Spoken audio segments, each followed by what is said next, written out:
G'day guys, I'm your host and welcome to another episode of Comics to Movies and More. If you haven't already, please hit that subscribe button, smash that notify bell, and we go live each Sunday night. We talk about comics, we talk about movies, we talk about TV series, we talk about everything comics to movies and more. But as always, I have my co-host with me, Stephen. How are you tonight, mate?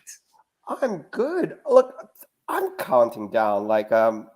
Next Friday, I'm done for the year. I'm trying to close off everything I can so that come next Friday, I can turn off. And that's keeping me sane.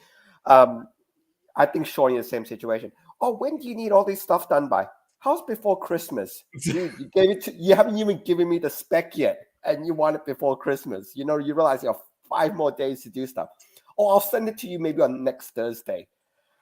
Well, No, I don't think not happening. I don't think I've announced it on the show yet, but I'm stepping out of work on the 13th of January to be a stay-at-home dad. So I'm very much the same. They're like, oh, I need you to train this person up in literally 3 weeks in a job that we know that you can't be competent in for 3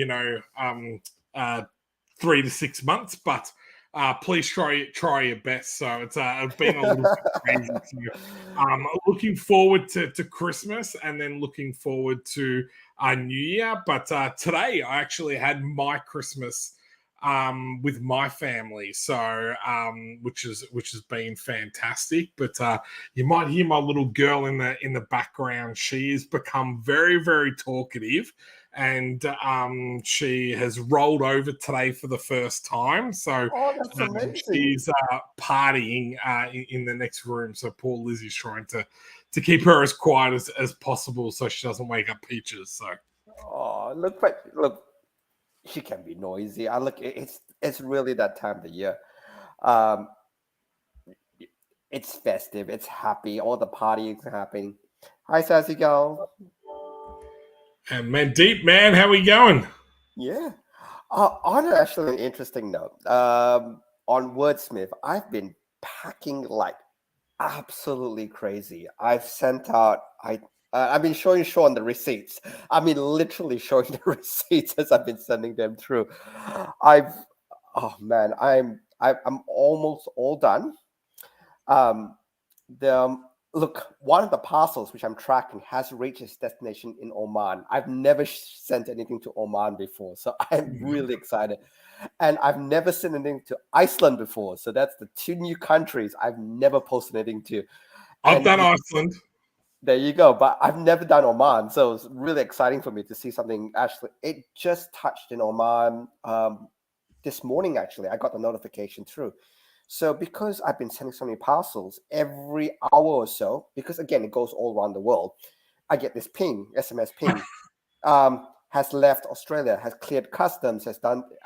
I don't know if you set up your phone to do the same thing, but it is. I have very sillily. Oh no, but there's one parcel, and again, won't name names. It was meant to go to North Dakota. So I don't know if you know, because with how Wordsmith gets shipped, because it's volume 4, I had some copies of 1, 2, and 3 available. So what I did was, if you bought 1, 2, and 3, at the entire set, I would try to get you 1, 2, and 3 out as quickly as possible, because 4 hadn't reached print yet.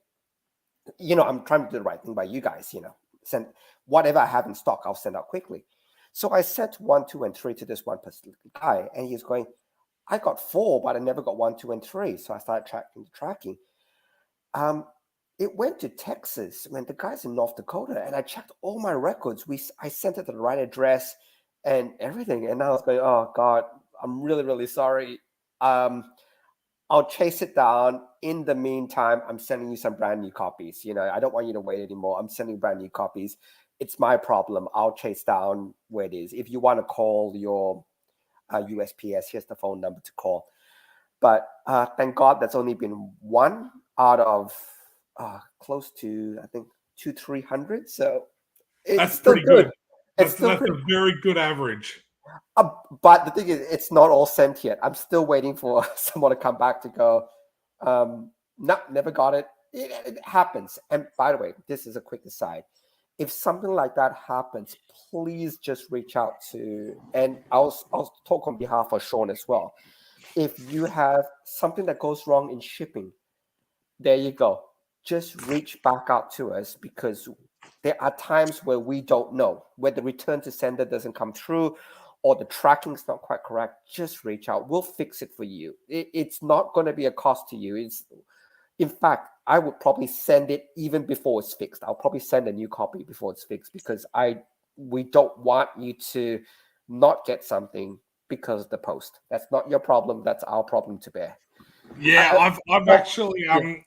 the ones that I just shown you there, the actual front of the packages is water damage, so I couldn't actually get the name of the person and everything, like their address and that type of thing. So I actually, for the first time ever, had to go to Kickstarter and request access to the old Kickstarter backer list. So people that have run a Kickstarter, they'll know that after 12 months, the Kickstarter limits your access to that database for privacy reasons, for security reasons, and personal information and all that type of stuff. So it's there to fulfill the survey, to fill the rewards, but then you can't access it after that time. So and I have to say, Kickstarter was awesome to deal with. I said, oh, this is what I need.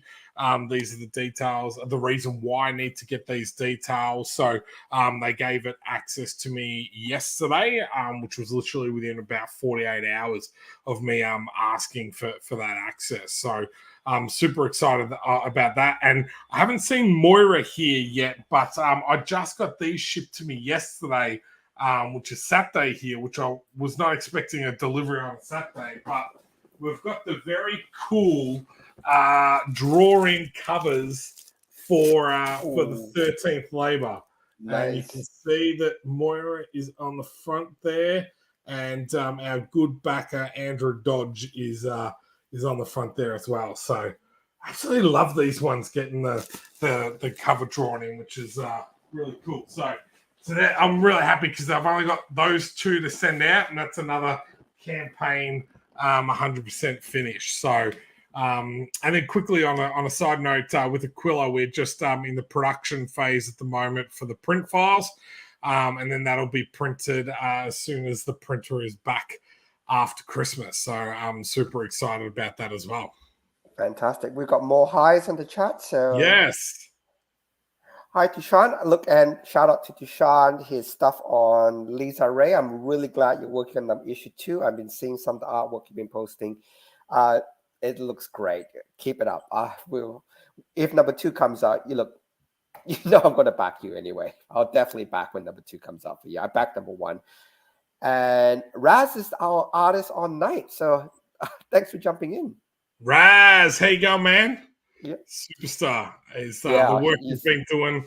The work he's been doing on night has been phenomenal. So before we get into tonight, and before we get into talking about The Witcher, I do just quickly want to have a Shaun rant. Usually there's a Stephen rant. Is it Henry Cavill?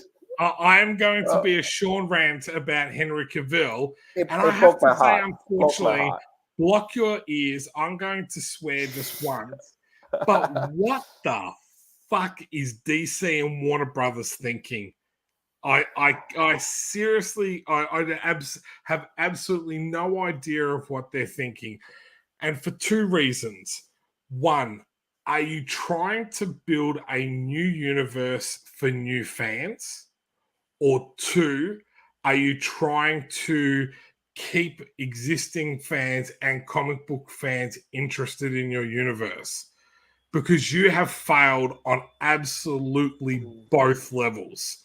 Because 1, like, you can't have characters like Black Adam come into a universe when the average person has no idea who this character is. Doctor Strange, Hawkman, no one has an idea about who these characters are unless they're into the Dr. Fate. Just small correction. Sorry? Dr. Fate, not Doctor Strange. Oh, sorry, Dr. Fate. Sorry. Marvel small fan. correction. There we go.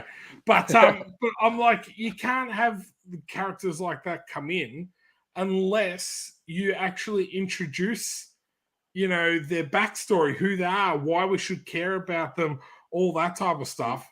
And then so that's if you're trying to appease existing fans. And then if you're trying to appease like old fans, like The Rock was trying to do, bringing back Henry Cavill in was a great nod to restoring the Snyderverse. And after all the issues with the Justice League finally putting out the Snyder version, it getting absolutely fantastic reviews, which I absolutely loved it because I thought the first Justice League was absolute trash.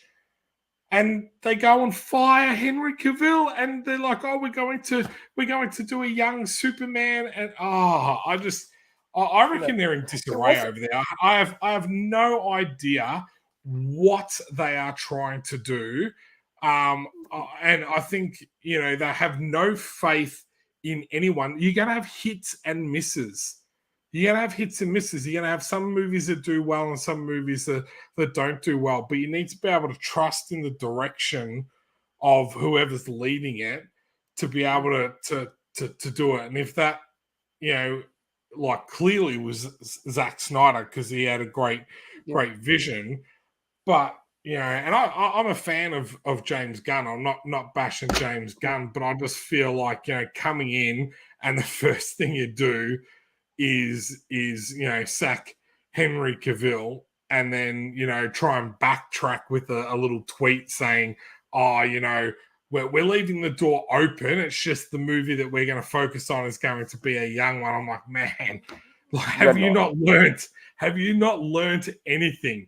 But yeah, so that's my 2 minute rant. Oh no, I've got to jump in for that as well. Oh no, I've been waiting. But not just that, not just what you said. So, so Henry Cavill basically, and your heart breaks for him. Oh, there you go. It's not just that. It's also you gotta take aside the storytelling, take aside the big corporations, take aside all that. Just take it as a person. So, in October, he was told he is returning as Superman because he had no contract renewal on the table. It's not like say Robert Downey Jr. or Samuel L. Jackson. You have an 8-movie deal signed up front, and it was widely publicized. So eventually Samuel L. Jackson is going to reappear in a TV series. He actually is in Secret Invasion and stuff like that. But he's going to reappear because you signed such a long contract for 8. I think Downey signed something like a 7-movie deal. Again, if I'm wrong, someone in the chat will correct me. But I know Sam signed 8 at what the first step hit, and Robert Downey after Iron Man signed 7. So it's fine. They were safe. But Ben Affleck was off contract. So was Henry Cavill. So he went to do Witcher, other projects, and whatever. Now, he was officially allowed to say in October, hey, I'm back. If you remember the big tweet, I'm back. And then the Black Adam bit, And so, again, take aside the storytelling in DC or whatever. You've given this. So when he was told he was going to come back, he was going, I can be Witcher or I can be Superman. Oh, God damn it. That's not a choice. I'm coming back as Superman. He does the right thing by Witcher. He stays on to finish off the season. He gets. He was actually instrumental in bringing Liam Hemsworth. To be fair, I'm not there. I just read what was written. He was instrumental in there. He made sure there was a smooth transition. He wished Liam, hey, dude, do all the best. Wish you all the best. I will continue to support The Witcher. It's still my baby. Liam, take the torch and run with it. All the good stuff, all the stuff you expect him to do. And then he leaves. And then he comes across in October saying, I'm ready. Let's do this and all the rest of it. And then, oh, by the way, we decided, not happening. Basically, you're fired again. You don't do that to people. Like, again, forget Superman, forget DC, forget all that. Imagine if you had a job which you were reasonably, like, he was a great Witcher. He was grumpy. He was horrible. He it was perfect for it. But you Yep. leave that job, take it to like normal people can relate to. You're happy in the job. You get offered your dream contract. You take your dream contract. You burn all your previous bridges because he can't go back to Witcher now. You know what I mean? It's been passed on. And then to be told, you know what? You did all this for us, but basically, screw you. We're done. It's not I the know, right thing to do. but But then also I feel for him in regards to going, will he actually work with Warner Brothers on like anything ever again after that? Like, Warner Brothers is a big company. It's not just, DC. Like, there's a lot of other movies and movie franchises and everything like that. But I did see Jackie put up that Gal Gadot is gone as well. Well, yep, that so Wonder Woman that's 3 was canned. So you've got Ezra Miller has been Ezra was his own fault, though. Ezra went off the yeah. reservation. So you got him gone. You've got the guy that played Cyborg. He was gone because of all the stuff that happened on with Joss Whedon and everything. Yeah. You've got Ben Affleck that had left, come back now. I don't even know where he sits, but I reckon he's off out of contract. there. There's no contract to hold Ben to it. You've got to if you want Ben back, you have to re-sign him. So Yeah. he's off contract. So there's nothing. It's not like they can go, Ben, you're coming back, and then he's on contract. He has no choice but to do this movie. It's not like that. So now you're left. The only person that's left is Jason Momoa. Yep. And then you got his lead lady that's been axed out of Aquaman as well, Amber Heard. So I'm just like, that. It's just, But the other thing was belief. I just think like these people must have so much money. When you think about how many people would love to see their comic made into a movie. And these people get an opportunity to like, fulfill like a lot of people's dreams, and then just to kind of like treat it the way that they have is just really disappointing. And I feel this is where people, go, oh, that's why comic book movies suck and all that type of stuff. But I actually don't think it's the people really involved with the project. It's all the people above that kind of seem to get in the way sometimes. So again, I'm not behind the scenes and I don't know. Oh, but that's from the outside in what we it can looks just see like. what we see on the articles. If you bring up Jackie's comment about The Witcher, which actually is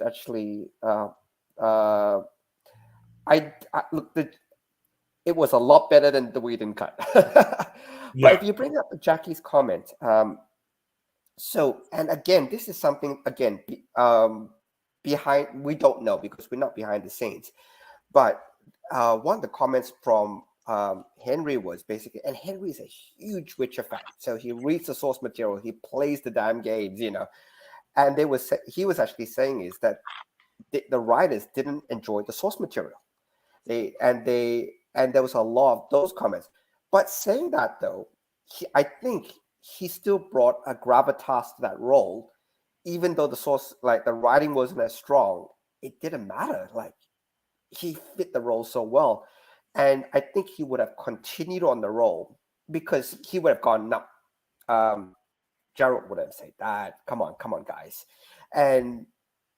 but to, hey Wilson, and thank you for all your great coloring work as well. Like you've been doing excellent stuff. So, but quick aside now to The Witcher. Season 1, I'll go for my rant first, then I'll chuck it to you. I actually really, really enjoyed season 1. I thought it was very, very well done. The only thing about season, it took, to be really fair, if you haven't seen The Witcher and you've seen, say, the first 3 episodes, and you think this is the most hot mess of an episode of a series to watch, bear with it, bear to the end. One of the things that was very, very confusing is in season 1, there's actually 3, and you probably heard this, there's 3 separate timelines that run through season 1. They don't tell you which timeline they are until you're about 15 minutes into that particular cutscene, that sequence of events, and you're going, oh wait, this is 20 years ago. And the thing is, they don't do anything to differentiate each of these different cutscenes. There's no lighting change. Gerald wears exactly the same clothes. The only thing you pick is, oh wait, she's dead. She die? How come she's still alive? Oh wait, this must be a flashback. 20.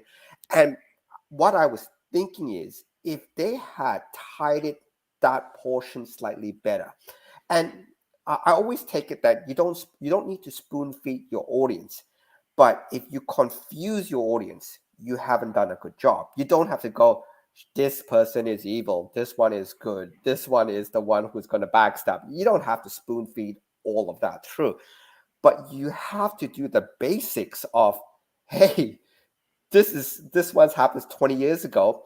Let's do a slightly different color scheme, or let's have him have a crew cut when he's younger, or something that would differentiate each of the different timelines and make it very, very obvious that when you see it, oh God, that's not it.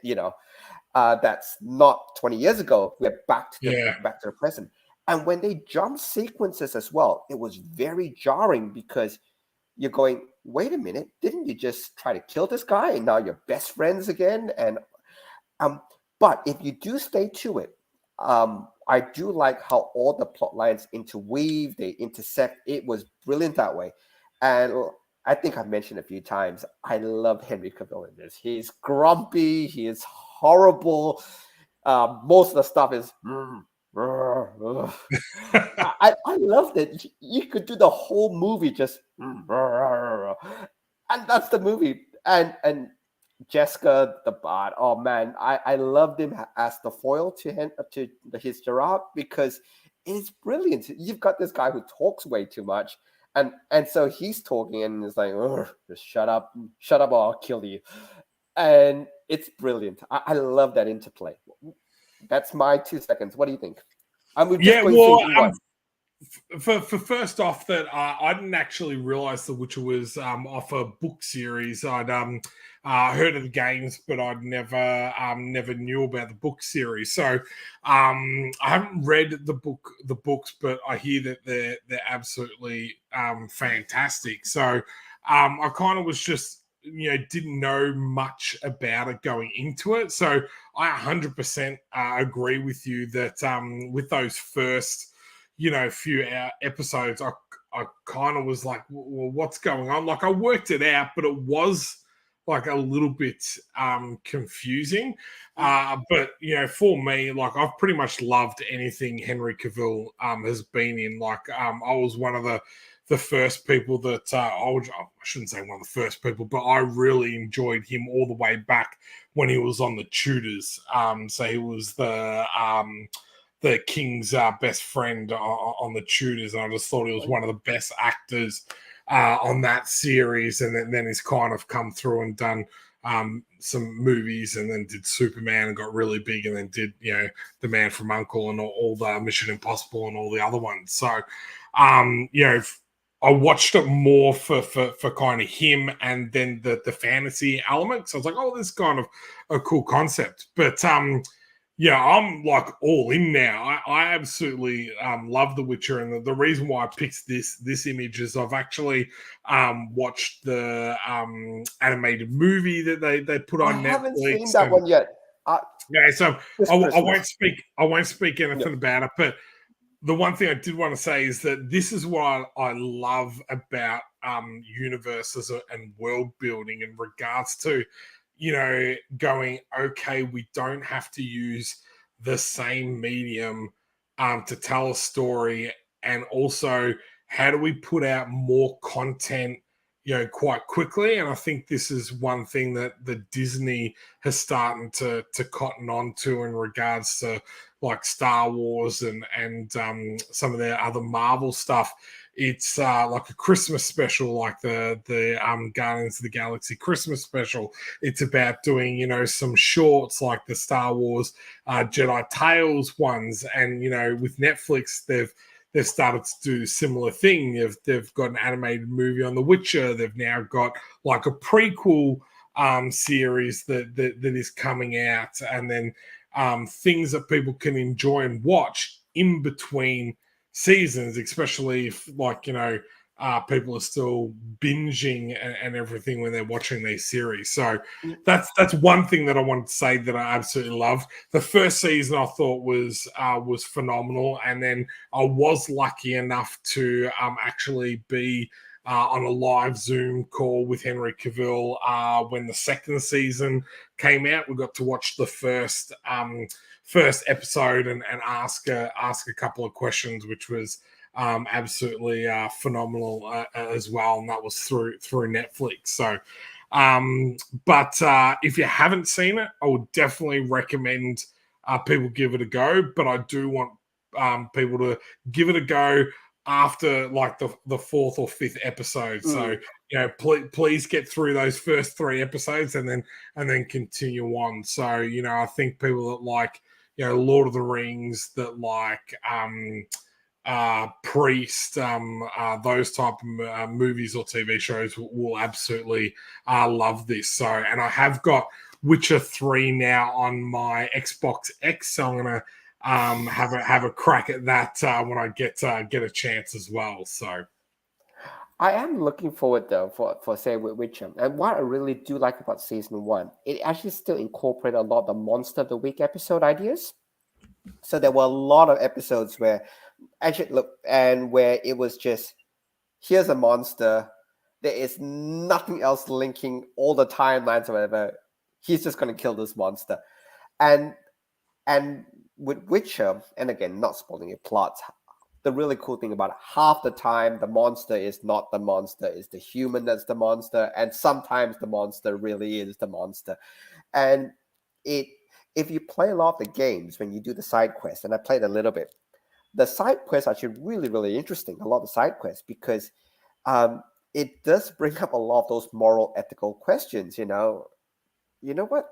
This monster isn't so bad. It's this guy's son who was abused by the king, and that's the reason why he turned out this way, and all the rest of it. It's really interesting. And there's actually a lot of lore that way. And they still did a lot of that not every monster in the Witcher universe really is a monster. And half the time, Geralt wants the easy solution. I'm just going to kill it. It's just easier for me. But there's always that voice of reason. And that's where Jessica's, I would say, it's my favorite character, because half the time, because he's afraid, but because of his fear, he also understands, hey, you know what? That guy's not all too bad, because I can relate to the monster, and it's just because of all the stuff that's happened to him. Or the monster's actually good, and the guy, the humans hunting my evil. It brings a lot of that moral idea in. It's not just that I'm just going to kill stuff. It's and also I was going to say, I love the idea with The Witcher was that, like, the way that they're created and everything. Again, I don't want to give away too many plot stories away in case people haven't seen it, but the way they limited the amount of witches that are around, I thought was a very clever idea as well, because it would have been easy to go, oh, there's thousands of them in the world and blah let's just blah, team up and again. it's like type of thing. So I thought that was also clever. And Stephen, if you haven't seen the animated movie, that's the story that's in the animated movie, which is absolutely but number 2, phenomenal. they do show all the witches now. Number 2, they do go to that witches. Correct. And again, I'll spoil a little bit number 2. I thought number 1, structurally, story-wise, everything was a lot stronger than number 2. And one of the reasons was exactly like you said. If you have the entire X-Men roster, you don't feel that. And that's where I think jumping universes, jumping movies, that's where Logan was such a big movie, because Old Man Logan had nobody to rely on. If Charles Xavier went crazy, there was nobody else. You didn't have a Jean Grey to help him. Even Logan wasn't psychic. He just had to power through. And by introducing, oh God, there's all these people who can help, it takes that little bit of that urgency away, that fear that, oh God, there's nobody else who can assist me. I'm going to challenge you on that, because if you'd watched the animated movie, I haven't seen. you would know why they did that in season 2. Okay, cool. It's on my list So, for Christmas. It's on my so list for yeah, Christmas. because after you watch the animated movie and then you see them in the live action, I'm like, oh my god, that's from, and when that, and then that's why he's, that's so yeah. So that's what I really loved about season 2, and I think that's why I actually liked season 2 more than Okay. season 1, was because it opened up that universe a lot more. But then those introduction of the characters flowed on from that animated movie, which I thought was fantastic as well. So yeah, I would say watch that, and then if you have time, watch season 2 again and see like whether you're like, okay, now I kind of understand why they did that a little bit more. Oh, look, and one of the things that, and again, this is probably the X-Men issue as well, is that if you have a huge ensemble cast, you gotta make me care about all of them. And I think if I Yes. saw the animated movie and you start to care about these people, it then makes it the story, you dive the story a bit more. But if you're just getting, and unfortunately in season 2, again, without me knowing these characters beforehand, again, I didn't watch the animated movies and I'm not too much in the Witcher lore. One of them is the guy who's a jerk to women. One of them is the arrogant one. One of them is the playful one. They all just fit that typical stereotypes of ensemble cast, if you know what I mean. It's Yeah. like every ensemble cast you have um, the conniving one, the sneaky, you know what? And they seem to just fit. So you didn't actually get invested in them. Now, the animated movie actually gave you a reason to be invested with them. I would say yeah, definitely. You feel a lot more for them. Um, and we were actually talking about this a little bit offline. That's why I think two movies on ensemble cast actually come to mind. And one of them is Guardians of the Galaxy. You cared about each of those characters after the first movie, Yeah. and both. I'm going to say by the same director. The Suicide Squad, not the first one, but the Suicide Squad of James Gunn. You do care about the characters, and the ones you don't care about in the Suicide Squad, James Gunn just killed off. He's going, you know what? You don't have to care about him. We're going to kill him off really, really quickly. And I think that's really good because then you get that vested interest in these characters. And to be really fair, it's actually really difficult to build proper ensemble things and give anybody their own motivations, their own gravitas, their own why this person's important. It is very, very difficult. So I can sit, I'll watch the animated movie, and I'll jump back to season 2. So I'll see if that Yeah. changes my opinion of it. Yeah, I totally agree with you, and I think this is where going digressing and going back to the DC Mm. universe is something that I had a real issue with the last few movies, is because they've put characters in there that like with no explanation of who they are, what their background is. So as you're saying, Stephen, with that, when you do that, there's no care factor, and we'll use Black Adam talk about that maybe a little bit later because it's still a fairly new movie. But when we do talk about that, there's one scene in that, and I'm just like, if you watch a YouTube video called the story by Pixar, it shows you the real importance of where you put certain things in a movie. And there's one episode, one part of that movie where I'm like, if you had just shifted that from like towards the end to the beginning, it would have made me care about the character. Mm. But because you've showed it to me all the way at the end, I'm like, I've just watched an hour and a half and just gone, well, why do I care? So, but yeah, but we'll talk about that Yeah. another time. But I think it's really important when you're building out a cast, and a little bit of advice when you're doing a comic book is that same reasoning, is that you need to be able to build those characters up and make people care about them, because if that's going to be, and if something's going to happen to them, it's going to be an integral part of your storyline. You don't want to get to that point and people are like, oh well, oh yeah, that person died, who cares, type of thing. So Yep. Oh, definitely.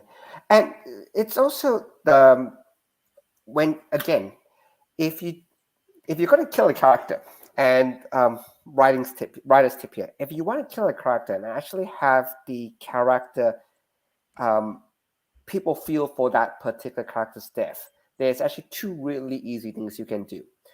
The first thing you can do is, if I tell you this, my editor hates me for this because I tend to kill characters this way. But the first one is have the character have unfinished business. That kills everybody. Absolutely. It's like, no, he can't die yet. He hasn't saved the princess. He hasn't told her he loved her. She hasn't made it to CEO yet, or whatever it is. Unfinished business is one of the worst things you can do to a character by killing them off. And people, number one, they'll hate you for it, but they'll care about the character who died. The second thing is show the impact that death has on the other characters. Yes. So if a character die, and I'll go talk about Walking Dead a little bit. A lot of Walking Dead's death is so traumatic, not because of the death itself, but because of the impact it has on the group. And that's where Kirkman has been very spectacular about the deaths.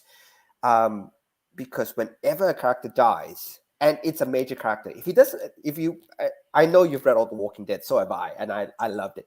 I've realized if Kirkman doesn't want you to care about the character, when the character dies, the character is forgotten almost instantly. If the character is important, that character's death impact is broad. I will use Glenn as the example character, who I still angry at you, Robert Kirkman. You killed my favorite character. But Glenn's death still has ramifications in the last issue. He is still mentioned in the last issue where Maggie basically runs the new Commonwealth. Again, spoiler. It's been out for a while. I can spoil the end. But when Maggie runs the new Commonwealth, she still mentions Glenn. And that's how important impact. And that's like 100 issues backwards when he died. And that's how 93 to be exact. There you go. Did you just Google that one? No. So it was 193 issues, and he died in issue 100. So it was pretty easy. There you go.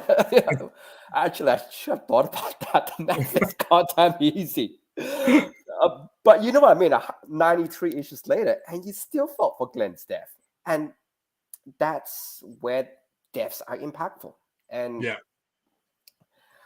but my editor hates me for it because I always tease about killing characters, and when I do it, I get the no, you're not. You're gonna he's not dying or she's not dying yet. If you're gonna kill them, you need to okay by me first. So I get a lot of that. Anyway, look, this as an interesting segue. That's actually I did want to spend a bit of time because last week I was in a bit of a rush, and I do apologize to people. I was in a bit of a rush last week, but there's a lot of things I do want to talk about tonight in terms of character motivations, and which we didn't really get to talk much on. So if we scroll down a bit, and you'll find this out a little bit as the story progresses. There is three main characters that you find. Number one is the main character called Hunter, who's the knight of the story. Oh, if you scroll up a little bit, up the other way, there's two other characters, and they're both sisters. So one of the sister is the school teacher.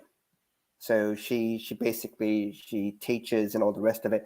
And the other character, who's the other sister, she's also a knight.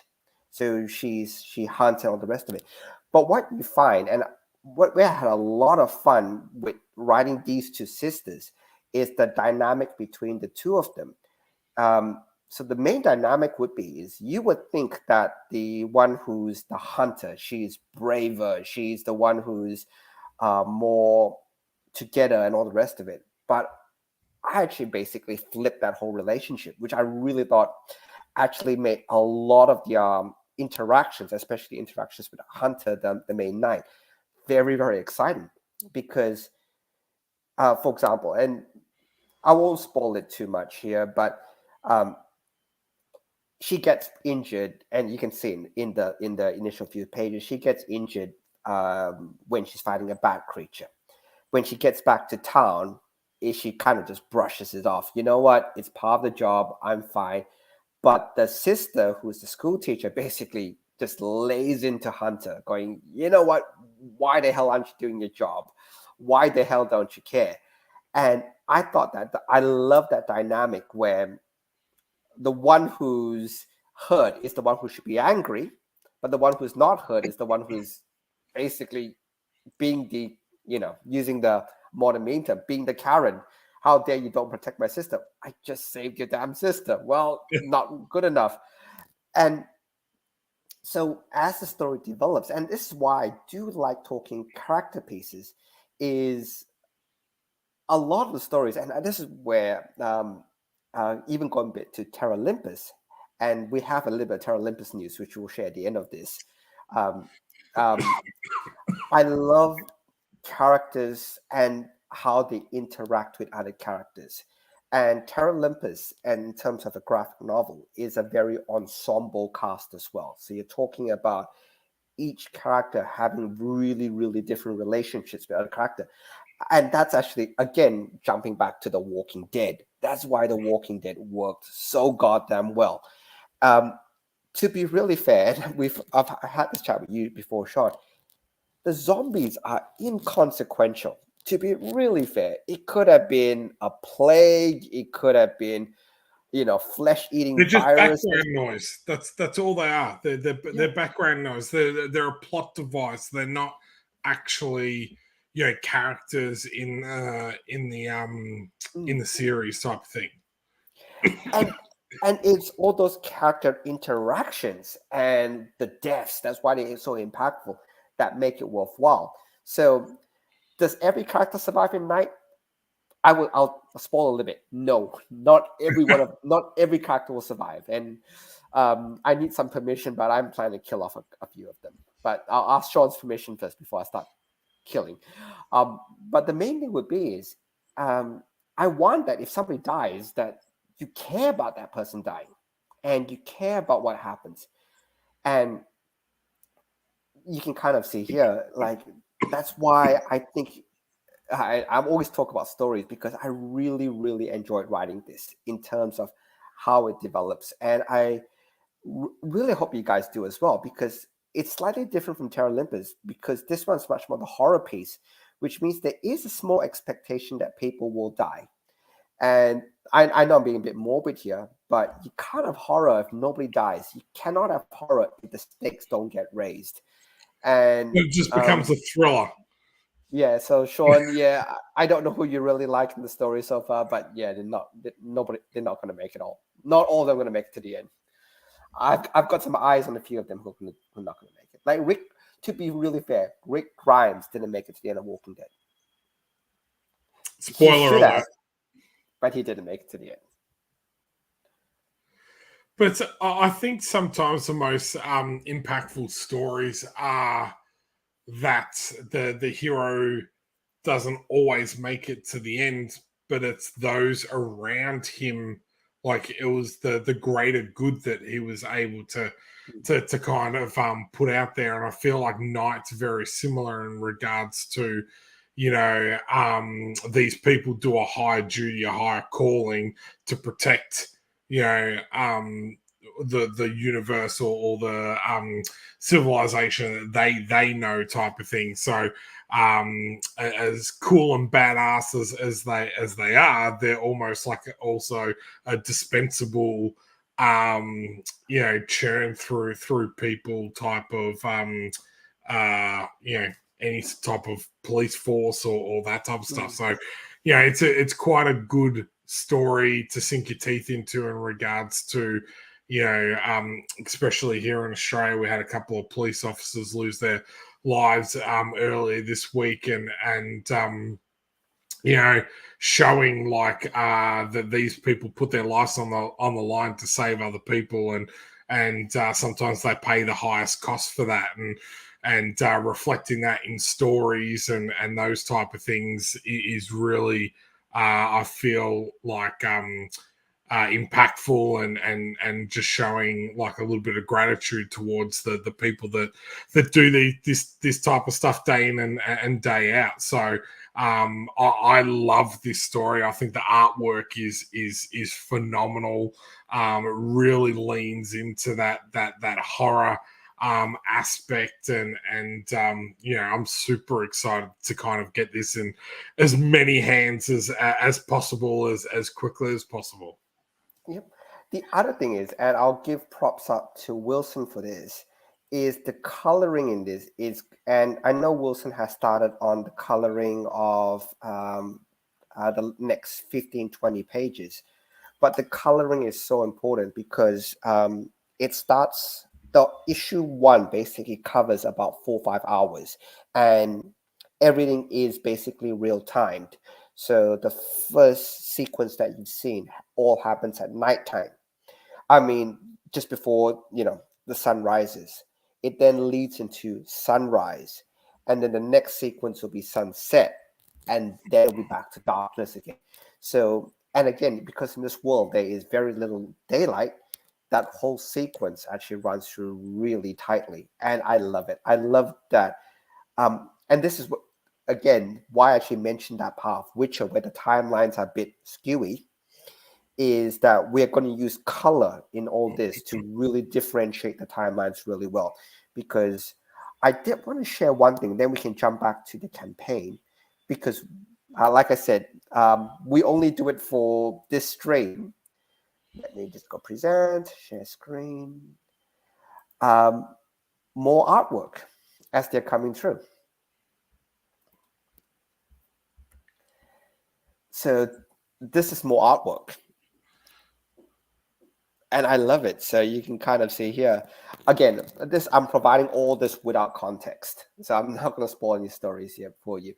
But I look at the detail for it. It's fantastic. I love it so much. That's very cool. I haven't even seen that page. And I will show you, I think I show you bits. Like here's the monsters that come through. And here's the end bit of it. So these are the 3 kids that are introduced. You'll see them very, very early in the piece. And like what I said, one of the things I love is all the characters, all these 3 kids in terms of personality are so different. And I just want to make sure that when people actually do read it, if you look at the character piece behind it, it's fantastic. Do you need to duck off for a sec? And I'm happy to run the... Yes. My beautiful little girl is crying at the moment, so I'm just going to duck off. I won't be too long, and I will be straight back. That's fine. I'll just run through the comments. So this is a great time for people to drop comments and let me answer them for you. Let me pull up comments. Anybody have comments? Just drop it in. Otherwise, the other thing I was going to mention is if I can share the page up. Give me a sec.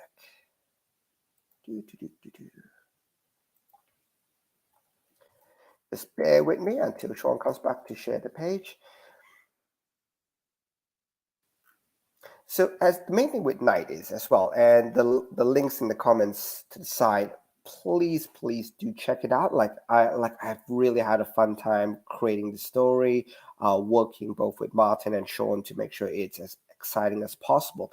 The other thing that has been really great was this is actually one of the first horror stories I've written. So I actually haven't written many horror stories. And like I've alluded to in the last couple of minutes, I'm just wondering how to kill people off. And it's not something I've actually done very much. So it is something that's interesting for me. How do I get these people to die? And more importantly, and again, it's not just killing the characters off, but how do I get these characters to actually have an impact when they die? And if you jump back to a lot of movies, well, where if a character's death is not impactful, and I suppose if you go back to Avengers Endgame, and we use the 2 character deaths who are probably of the most significant in Endgame. The first character's death. Oh, I'm just babbling about deaths again. But going back to character deaths, because I was saying in a horror, how I want to kill these people off, because people will die in night. I'm just going to put it out there. People will die in night. But if you look at Endgame, and I think this is where there was a little bit of fan backlash with Endgame. When Tony Stark died, he had his eulogy. He had that full impact. He had his pre-recorded message saying, I'm probably going to not make it. And although his journey was finished, Pepper said, you can go now. It's done. You felt the impact of his death from everything that happened. Natasha didn't get that at all, and I felt a little bit robbed that Natasha's death had so little impact that it just had that one throwaway comment. Oh, I Not tried on to bring. Clint. Pardon? Not on Clint. Not on Clint, but Clint made that one comment. But Clint in Endgame overshadowed a little bit because he got his family back. So there wasn't that straight impact that you would have had, the whole gravitas, if Clint was like, he didn't have that happiness come back. His family's back. So, and even Bruce Banner's comment about, I tried to bring her back, but yeah, I couldn't. There wasn't that much sadness involved. Even I would have liked it that even with Tony's death, they could have just dropped in, you know what? Tash died as well. Like Tony died, sure, but Tash died as well. And just mention it in the death scene. And even if you could have Tony mention Tash, or even have Tash have a pre-recorded message as well, something that just gave. And that's where I thought the Black Widow movie was really bad, because it was meant to be, if you're going to have it that her send-off comes afterwards in the Black Widow movie, having it, and I think we've had the discussion in terms of timing, have it as the prequel to Endgame destroys it all, because guess what? There's nothing there. Nobody felt the impact of the death. There was no unfinished business. So I still think Black Widow got done a bit hard. They should have given her a send off, considering she's been there since Iron Man 2. She's been there from the beginning. That's right. I totally agree with that. Playing a bit of devil's advocate there, do you think that the Marvel Universe has gotten too big now? That it kind of lends itself well to find out how that impacts on this person. You now need to watch this, and if you don't watch this, you won't understand this, and there's like too much type of thing. Yes and no. And the reason, and I'll just use the Black Widow example. They both died in the same movie. They both died on the same quest. You know what I mean? Getting the stones back. Now, if the death, that's why I didn't mind if her death impact was felt later. And that's where I thought the Black Widow movie, although it was a little bit of a prequel, could have lended itself a little bit more on the death impact. Like instead of having a post-credit scene of Helena, talking about her sister, you could have really laid a lot more into that than it did. You know what I mean? It was just it felt like a throwaway scene.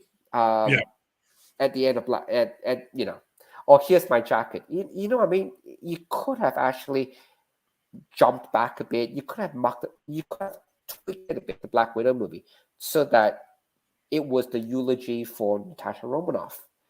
It wasn't. It was the prequel, which doesn't really matter because she's dead. You know what I mean? Yeah. So that's why I didn't. I still think you could drop the impact further on, and I was really hoping the Black Widow movie would do it, but now it's past. It's done. And the other thing would be is she's never really mentioned much again, except in the Hawkeye TV series. She's mentioned, but a lot of it I've still found, and this is where the gravitas wasn't there. The Hawkeye movie was still a little bit goofy. You know what I mean? It was still very Christmassy. It was still a bit of fun. And it was still really centered about the passing the torch to Kate Bishop.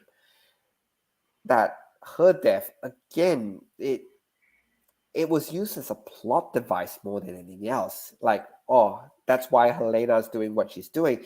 It felt like a plot device. It didn't feel like there was actually a moment where you go, you know what, we're going to mourn her death.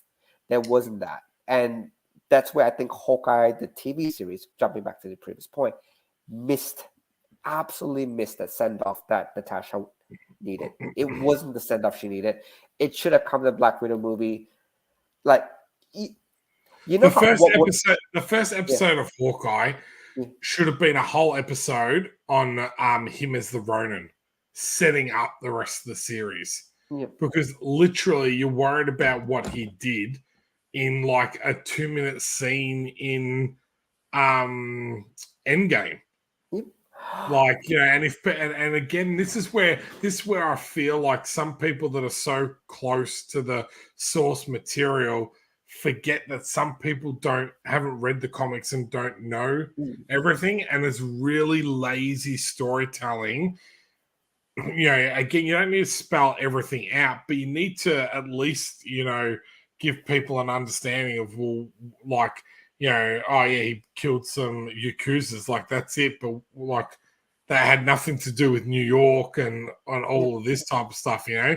Like it needed probably a little bit more, and showing him like being broken and all that would have, I felt, gravitated a bit more. But I think what you said, the reason why they didn't do that was because it was probably more aimed as you said, as a happy, you know, funny. It was a goofy movie. It was and you can't. It's like a buddy cop. It was like, you know, that buddy cop type of feel, like, you know, the young upstart. Okay, yeah. No, there's one scene, and if I could have been in the right, and as Marvel please put me in the writers' room one day, I would love to cut it. But there's one scene that they could have just put in, and it would have changed everything. You know how there's one particular scene which is very memorable, where Helena and Kate Bishop were eating mac and cheese. And it was a really funny scene. You know, if I wanted you dead, you're dead. And, you know, oh, I love mac and cheese. Oh, by the way, before I do what I need to do and kill this person, what do you recommend I say? Then you know, it was a very fun, goofy scene.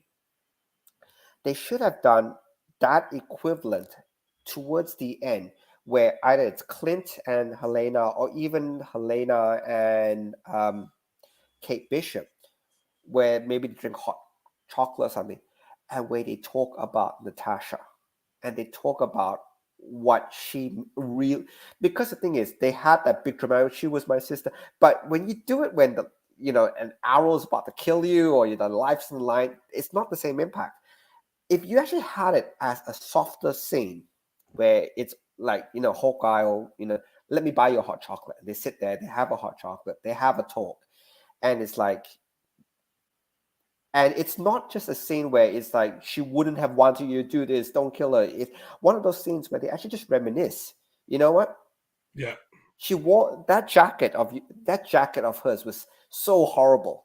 I gave that to her. Oh God, I'm sorry. You know, you could still have it fun and goofy, but you could have it that they played off each other a lot. Like Clint would have no idea that Natasha got the jacket from Helena, or the pockets behind it. And I thought that was actually a really fun camaraderie moment. Play all those scenes up, play off those reminiscing and going, that's a horrible, horrible jacket. I gave that to my sister. What, do I kill you now again? Just stuff like that. But actually introduced, but Natasha loved it. She loved the jacket. Now I see why she loved the jacket. Just have all those little bits nicely link up, have that nice chat, and then just go, I really miss her. And actually feel the impact of somebody not being there, and the impact of loss, as opposed to where it was used. It was just used as a plot device, which I thought it killed it. Like, it was used as a plot device to stop Helena from killing all these people.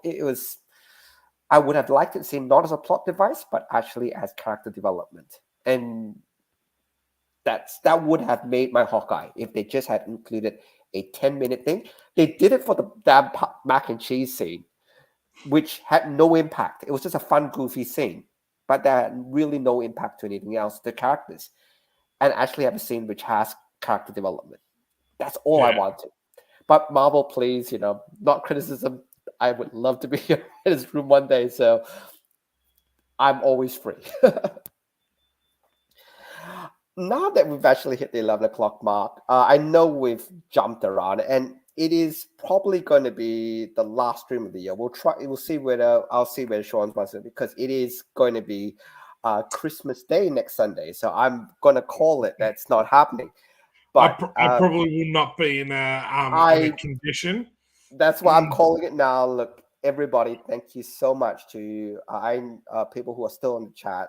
Merry Christmas. Thank you guys so much. We do really, really appreciate all the support. And we do really appreciate you guys listening to us talk about everything, jumping topics. Like, it's very much stream of consciousness stuff here. So thank you very much. And also thank you for supporting all our stuff. Like, we wouldn't be here if it wasn't for you guys. So appreciate it. Merry Christmas and have a happy 2023. Yes, stay safe, everyone. We appreciate all your support. It's been another massive year for both of us. And 2023, I'm going to call it now, seems like it's going to be even bigger, which is, I can't believe that, but I'm super excited to be there. But we appreciate you joining with us. I know it's been this year's been a little bit up and down with the shows.